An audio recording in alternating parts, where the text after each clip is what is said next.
Hello, my name is Phil, and this is the CLF Podcast. We're here at the 2025 CLF World Conference in New Jersey. So welcome back, everyone. I'm here with a very special guest. He's a passionate leader dedicated to prayer and Christian service. As the former National Director of America Praise, he is now holding executive leadership at Casa del Rey, New Mexico's largest Hispanic evangelical congregation. It is my pleasure to introduce Pastor Trey Guajardo. Hey, it's so good to be here. Thanks for having me. And so, Pastor, thank you for making time. And how was your trip to New Jersey? It was fantastic. They were telling me that there might have been a little bit of a weather hiccup, but everything went smoothly. So got here, and it's been wonderful thus far. That's great, Pastor. So, yeah, a lot of the flights from the southeast and south, they were kind of delayed. I guess there was some inclement weather, but we're so glad that all the folks got to get here on time for the World Conference and the World Summit. And Pastor, if we can just dive right in. Sure. You came and you prepared an empowerment talk yesterday about the changing cultural landscapes. Right. In terms of Christianity, faith, and in the country.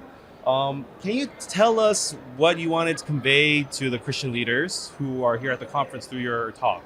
Yeah. So specifically, what we were focusing on in our sessions was trying to get leaders to understand how multicultural ministry looks different nowadays. And the truth of the matter is that we live in a very global world now, in a very global society. And we used to do ministry based on local kind of geographic dynamics, regional dynamics. But especially coming from a Hispanic background, we see that what we find is even with our own families, especially with Hispanics in the United States, there's so many different multicultural dynamics, even within the family unit. And so you have immigrants who come from other countries, in the Hispanic context, speaking Spanish, and then they have kids, second generation Hispanics in the United States. They don't quite feel totally American. At the same time, they don't really feel like they're their parents', country and background completely. And then you have third and fourth generation Hispanics in the United States who don't speak Spanish at all anymore. And so even within, like I said, the family dynamic, when we think about doing ministry in our churches, the question was asked, and really we wanted to dive in a little bit on the subject matter of whether or not we're really focusing on making sure we're doing ministry to reach each of those segments in a way that is impactful and is useful, and that keeps the whole family united together. As often what we find is you can ask the Hispanic person in the United States, just about any Hispanic person in the United States, what's the most important thing to Hispanics? And they always respond with the same answer. They say the family, la familia. And we often as pastors don't create church spaces that use that model. Many Hispanic families, even if all, three of the generations are serving Christ, they're all going to different churches. And then they all get together after church and, have their Sunday lunch or whatever, see each other throughout the week. But we thought it was important to talk about whether or not we're really trying to be intentional in making sure we're reaching each of those segments of the Hispanic family. And it's not just within Hispanic populations, but we see this happening with Korean immigrants and African immigrants and all kinds of different ethnic groups. We're noticing that there is more of a multicultural dynamic to our families in the United States than there was previously. And we've got to make sure that we're doing ministry in such a way that is aware and intentional. Yeah, Pastor, that is such a very relevant and interesting topic, and especially to the pastors that are here at the conference. Definitely some ideas that they need to hear and new strategies that they need to know through that perspective. This brings me back to when I was growing up in the U.S. I'm of Korean descent, and so what I always noticed was to Americans I was Korean, but to Koreans I was American, which is a funny dynamic. It was kind of tribeless kind of living, right? So you're a second generation Korean. Yes. Okay.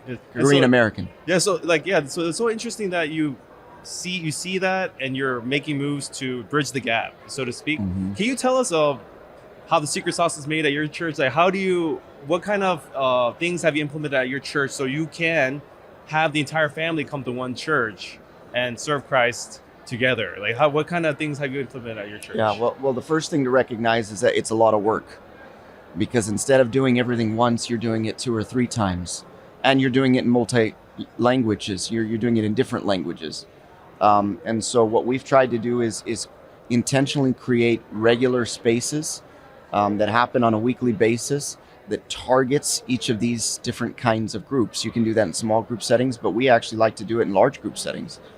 So services that target each of these populations, not target them by age group, but actually target them by the status or the stage that they're in that kind of family dynamic, right?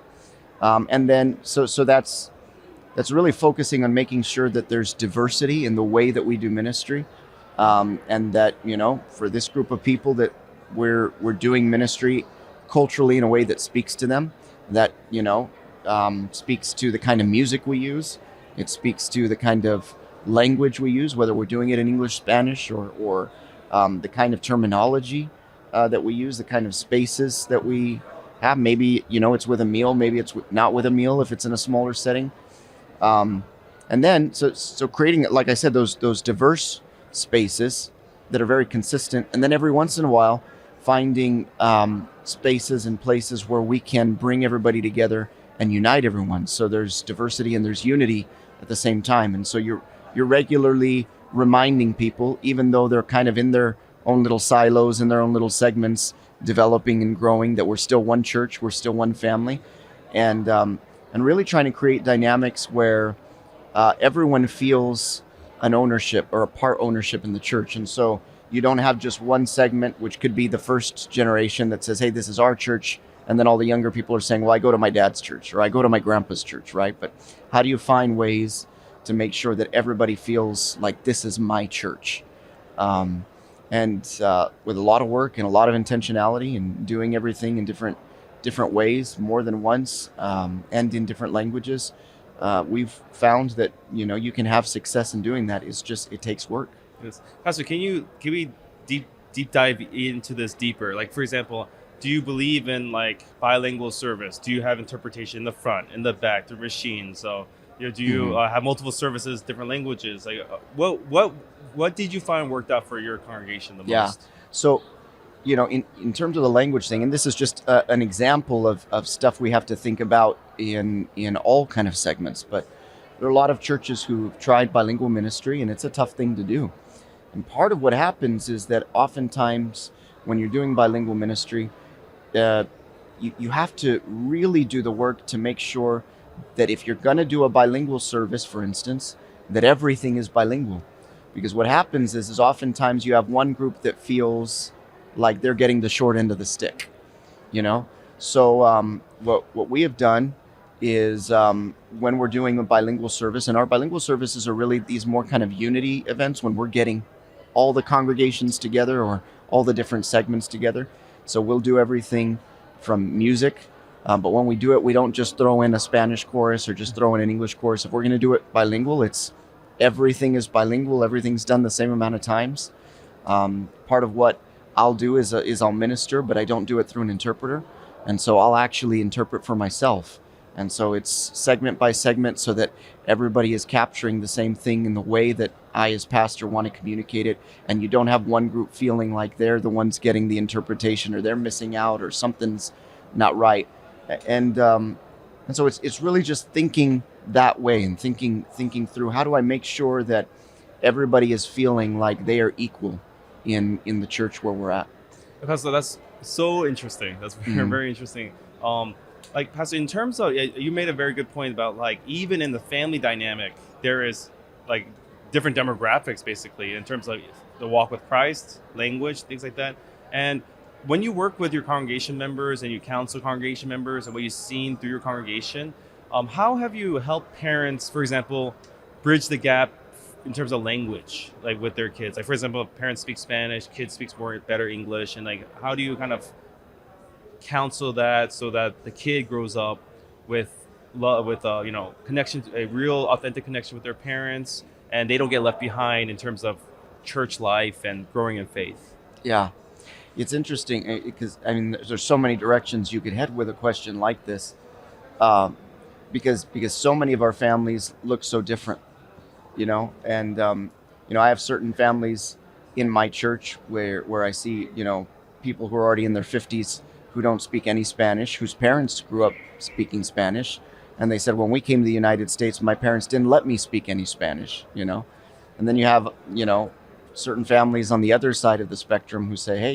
we did everything in Spanish. My family didn't want us to lose the heritage or lose the culture. In church, we have to make certain decisions in certain segments, like, do we do our kids' programming in English? Do we do it in Spanish? Part of our desire is that all of our children have success here in the United States, and we're an English-speaking country primarily, and so we do most of our education in English, but we try to emphasize and prioritize still utilizing Spanish even for kids.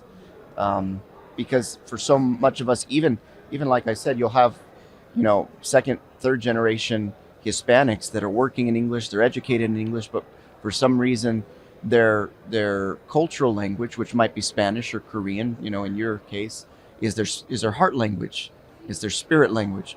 Now, I've seen, where people will do everything in English, but then if you ask them to pray, they won't pray in English, they'll pray in Spanish. It's almost like there's not a connection to God unless it's in, the mother tongue or something. But what we really try to do is make sure that we're teaching parents to be intentional in all aspects, not just with their secular cultural heritage, but to make sure that their kids understand the spiritual heritage that they have and what that means, and how that looks. It's funny that you asked the question, because of the language differences, for instance. I think it's hard enough in a family that only speaks English, because you'll have 40, 50-year-old millennials, and they're having kids already in generation alpha, generation beta, and those kids speak a whole different language, and they all speak English. You don't even understand what they're saying half the time, right? And so it's like a whole different level when you're talking about literally different languages. But the commonality that we find is that the language of love is something that can be expressed, can be felt, despite the words that we use. And that the biggest thing we should always prioritize is the language that we speak with our actions. Because when you're parenting, when you're a grandparent, even as a child, serving your parents, the things that you say versus the way that you are, the actions that you take, the better language is our actions. Especially in terms of how different generations have different values, or at least expressions of values. As you mentioned, like the La Familia, right? The value family is number one, but how maybe like a Gen Zer or like a Gen A Alpha or like a millennial or etc., how they think about family might be a little bit different. So you're not only doing like a multicultural church, but you're doing like a multi-generational church. So how do you, in terms of bridging the gap between generations, how do you kind of have a church that's able to, I wouldn't say adapt, but be able to be relevant for each generation? Yeah. It's, so many of our churches and our services all over the United States, in some respects, they change and they shift their methods and the way that they present the gospel message, because culture changes and culture shifts, and so they want to be attractive. But what we really try to do is to make sure that despite the look or the aesthetics or the type of music, that kind of stuff, that we're still uncompromising with the gospel message that never changes. It's always the same. And if it's the true gospel, it doesn't matter which generation, it doesn't matter which ethnic group, it doesn't matter which country of the world it works. It saves people. And what you're touching on is something that's very real. It seems that for some reason, with each changing generation in secular culture, the values seem to change. There's a little more emphasis here or a little less emphasis here. But what we want to do with every generation is make sure that we're teaching kingdom values, because those transcend every generation. They're forever. They never change. And so if you can get, like I said, the spiritual heritage to be the thing that every generation carries and strives to pass down, more even than our secular heritage or our cultural heritage in the natural, the supernatural heritage that we have, and the spiritual values, the kingdom values that that we should espouse. If we're teaching people those things, what seems to happen is that the different generations can communicate in a better way, because we're not really talking about having generations with different values. We're talking maybe about different generations in different stages with different ages, but they have the same values, kingdom values. They're his values. Yes, Pastor, thank you so much. And your father and grandfather were prominent servants of God doing ministry. Mm-hmm. They talk about PKs, Yeah. right? Like it's like the highest of highs and then like the lowest of lows sometimes for what a lot of PKs they describe the experience. So this might be a personal question, but what made you be able to not be so disenfranchised with the church to the point of like disappearing from church life altogether? Because there's a lot of pressure put on PKs, etc., all that things that come along with the ministry. So what kind of olive branch do you want to extend to other pastor kids who might be listening to this podcast? It's a good question. Interestingly enough, it seems for some reason or another that PKs kind of have this reputation, that follows them everywhere. I think that maybe over the last 50 to 100 years in our Bible schools and in our seminaries, there wasn't enough emphasis on teaching pastors how to pastor their children.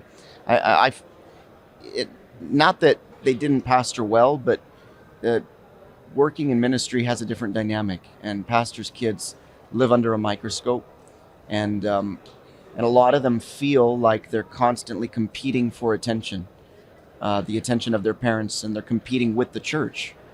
And so instead of feeling like part of the church, it almost feels like it's me or the church. And that tends to turn a lot of pastors' kids away.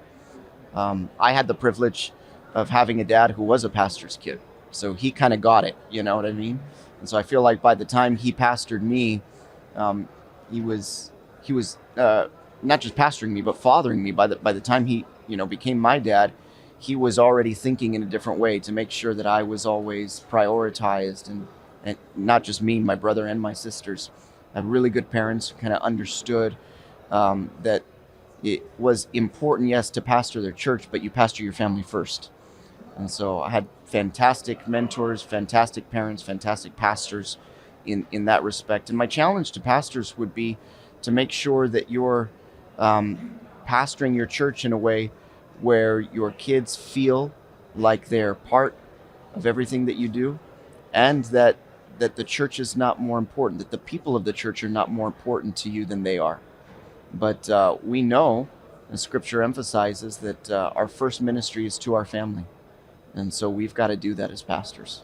Can you give an example of how your father was ministered to you first, or to his family first, or was able to demonstrate his love and attention to the family? Yeah, I played sports all throughout my elementary school years, middle school years. And I can't remember a time where my dad would miss my sporting events because something at the church needed to be done. He prioritized being there with me and for me. And we navigated that because it's a difficult thing to do when you're involved in sports and he's pastoring a church. But I never felt like he didn't care. I never felt like the church was more important or the ministry was more important.